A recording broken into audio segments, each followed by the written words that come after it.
Gledam Face, reklame iskaču same. Diskont viče, brate, akcija džaba, nema mane. Piše popust do 30% jarane, al sitnim slovima rok traje do sutra. Kažu uzmi sad sve svježe, nema frke, a ono jogurt već broji zadnje minute. Gledam cijenu, nešto mi ne štima, 10 centi dole, pa gdje je tu akcija? Popust, popust, sve na akciji, al moraš pojest danas u sekundi.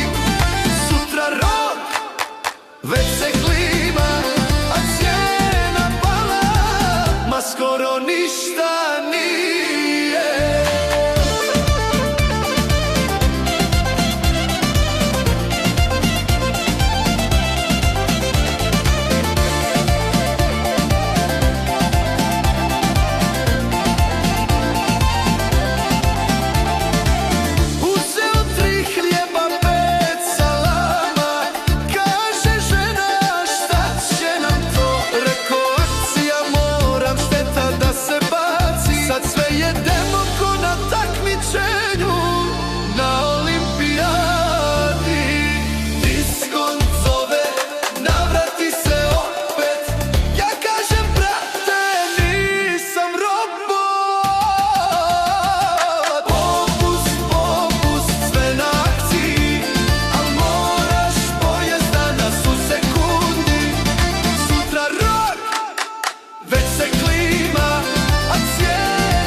Već se klima,